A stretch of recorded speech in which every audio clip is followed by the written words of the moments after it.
down the edge with safe trip. Thank you.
Morning everyone, just leaving Hogwash Bend.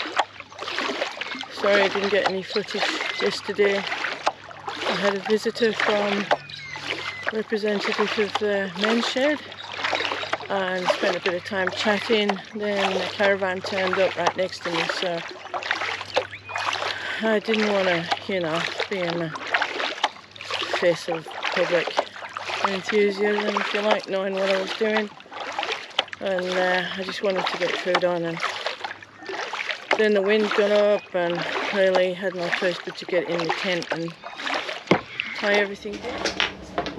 Hello campers, Heidi hi. You Aussies probably haven't got a clue what I'm talking about there. Here I am at Morgan in one of their budget cabins, Morgan Riverside Caravan Park. And their standard cabins which don't have bathrooms in them, but who cares?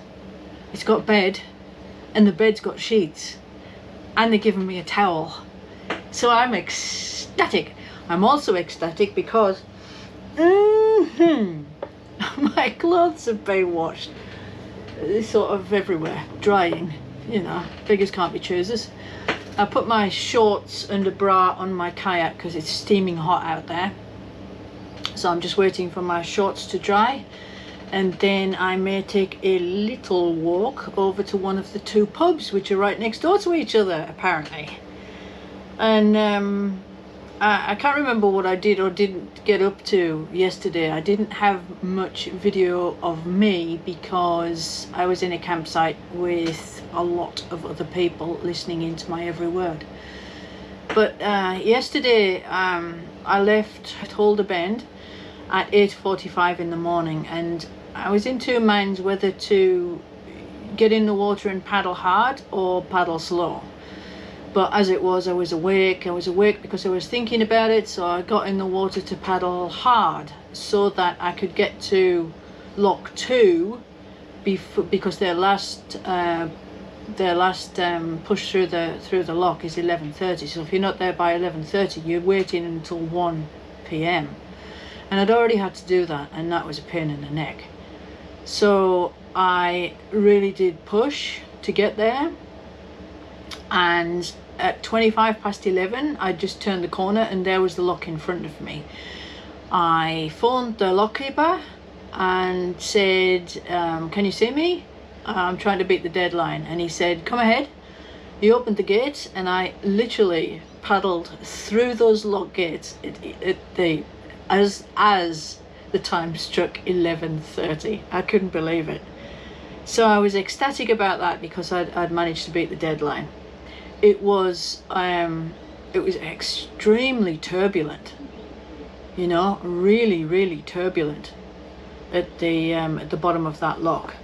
But coming out, I thought, well, I can slow down a little bit now because I've just got to go, I can't remember, 14 kilometers further on to Hogwash Bend, which was my campsite for the night. And Hogwash Bend, I don't know why I had it marked as a boat ramp. There was no boat ramp, just a lot of sand, and it was very, very shallow sand, which meant, you know, I had to drag the kayak onto dry sand from quite a way out, but that doesn't matter. And then the campsite was up the hill, and everywhere was covered in trees. So one of these days my luck's going to run out with these trees above my head in that tiny little tent. However, I set up camp underneath 2 trees, and because the air was still, there was no wind, and it was red hot, and I didn't want to sit out in the sun. And then some more caravans turned up, and some more campers, and that makes it really hard, you know, for someone who's doing bush camping with a shovel. It makes it really hard when, you know, you're looking around and all you can see is, well, you can see all sorts, lots of trees, but the ground is flat, and you think, okay, which tree can I hide behind that somebody won't be able to see me? Oh, what a nightmare. Anyway, the wind started to get up, and it really started to howl, and in fact overnight we were subject to thunder, lightning, and extraordinary winds. Everybody was out after midnight putting their awnings away, tidying up their campsite. But yeah, I just wanted to get up and go for a pee and hope they'd all gone back to bed. But the little tent stood up to it, and I got up to howling winds at 7 a.m. this morning and thought, well, I've got to paddle through it. You've paddled through it before, get in the water and paddle through it. And the gusts really only come when you're on those real sharp corners coming down to Morgan, and there were some sharp corners, and there were some hairy gusts and whirlpools on those corners. But here we are, you know, I paddled through it. So Morgan today was a 32-kilometer paddle, and I made it at 10 to 1, which was extraordinary. So the cabin wasn't supposed to be available until 2, but she just looked at me and, here's the key. Here's the key, you look like you need to lie down. And tomorrow I'm out in the middle of nowhere again on a bush camp. There's no designated landing spot, there's no designated camp, so I'm hoping to go for maybe, I don't know, 33 kilometers plus. The day after that I'm at Swan Reach.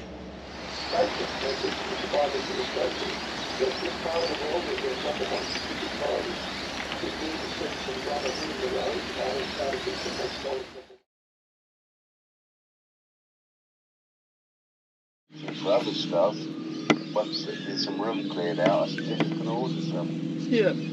So I think that's what you're going to do. Right. So it seems sensible anyway. Get a pack of half a dozen or something. Yep. Yeah, so that was yeah, alright, well, I'll let you get going, I suppose. Well, I can't see in this river. You definitely yeah. No, I'll keep to the right, but yep. I'm just waiting for the ferry to go drop its cables.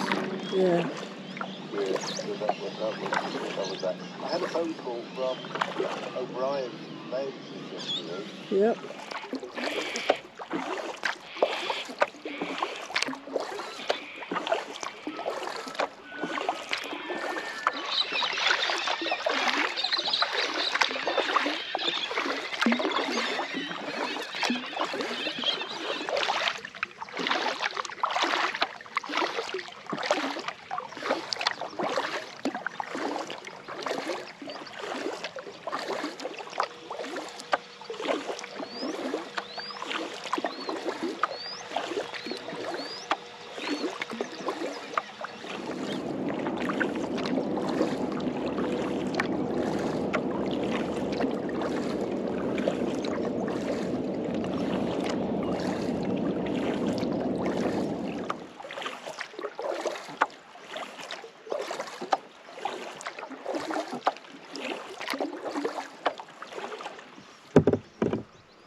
Here I am at Blanchetown, Riverside caravan park, this side of upstream of the bridge, and just set up.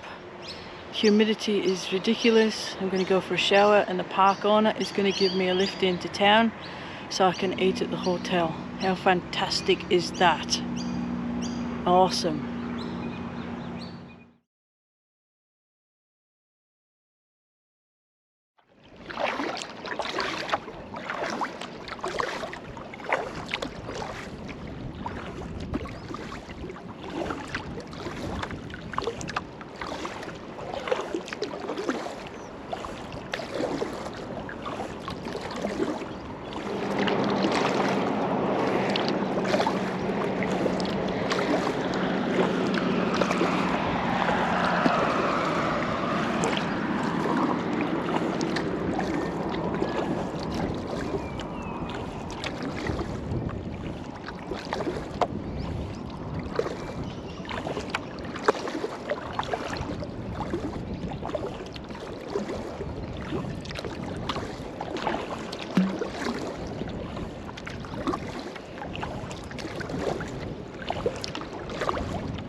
Very quick update. I should be at a different location tonight, but I'm at Swan Beach Caravan Park, being eaten by flies and ants. It's been a really hard day. It's been a headwind the whole time. I left this morning at 8:30. And I didn't get here till 3:30, and there was only 32 kilometers, so that is a rate of, I don't know, something like 4.5 kilometers an hour. That's just desperate. That's desperately bad. So the forecast is for the wind to drop. I hope it does, because tomorrow I've got to do 50 kilometers, and I'm not long back from medical centre, where I had steroid injections into both wrists, and my hands haven't stopped shaking since, so feeling pretty sorry for myself at the moment. I had a great deal of difficulty putting the tent up. I can't grip anything. I can't even strike the lighter to light the stove, so we'll see what difference it makes. Hopefully it makes some kind of difference.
Hello campers, tales from the riverbank.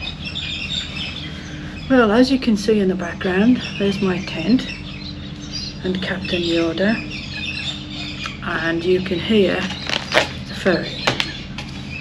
I've sprayed myself liberally with mosquito repellent because there are signs everywhere saying I'll get Japanese encephalitis if I don't. What another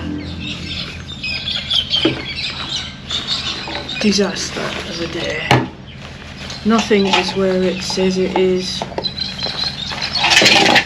on this whole bloody river.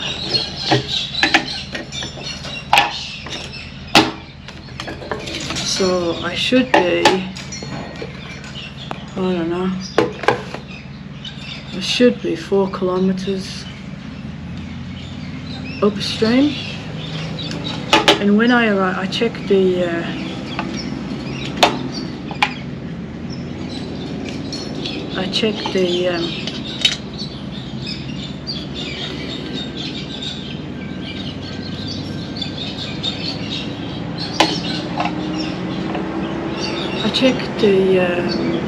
planning information regarding the land I wanted to land on, where it looked like there would be a boat ramp, probably a sand ramp, and in fact it was just a grass verge, just a grass bank, well out of the water, nothing to land on anyway, and there were a family there.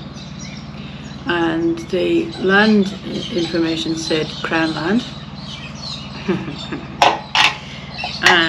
he said, no, I own it. So that was the end of that. So I came downstream to Cornermont, where there is a boat ramp, and the houses are right next to it. Didn't look like there was any chance of any camping there at all. So just keep on paddling, keep on paddling, keep on going, and eventually ended up at the ferry terminal at Cornermont, which goes across to Pernod on the other side. There's supposed to be a boat ramp here. No, there's a mud bank. Anyway, the camp's set up and it is a designated camping area, because there's a mobile home and motorhome a bit further down. But this looks like it's a picnic spot. Well, why anybody would want a picnic next to the ferry terminal, I have no idea. However, there are toilets, which is fantastic. And there are kookaburras, which has got a lump of something which is bashing on the fence post. Anyway, before the sun goes completely down, I need to get some dinner.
Hello campers, tales from the riverbank.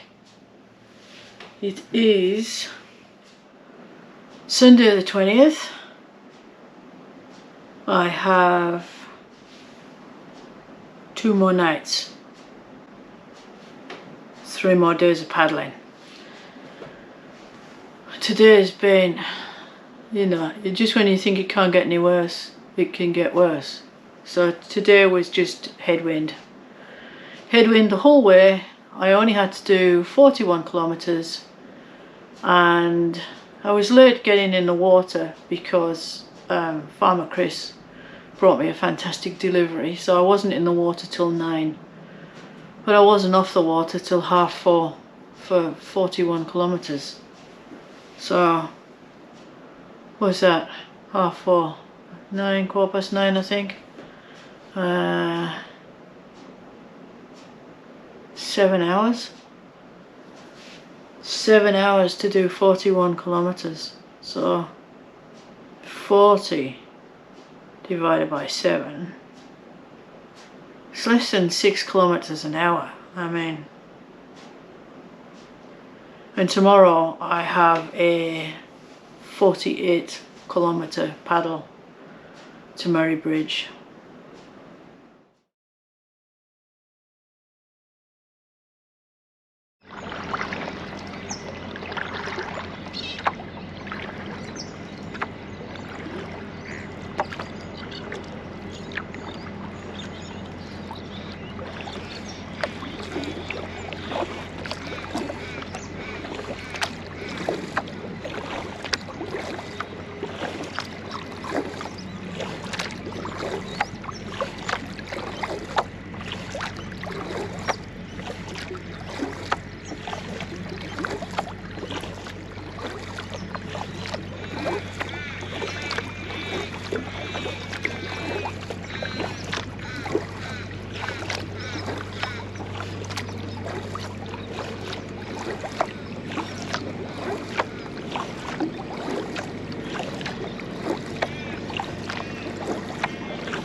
everybody will think twice.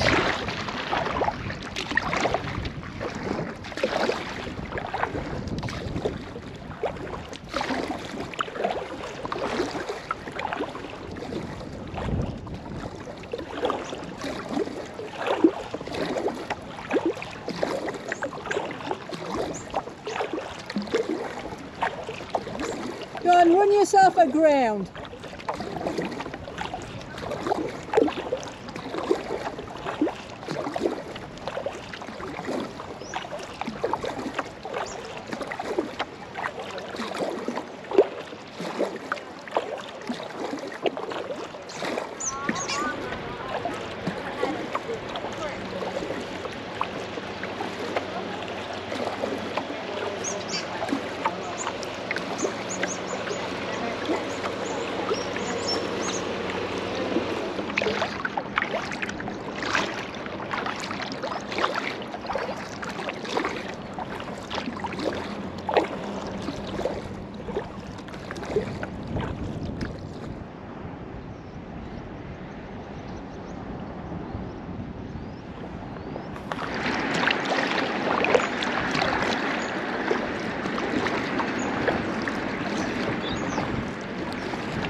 Can't see for the sun.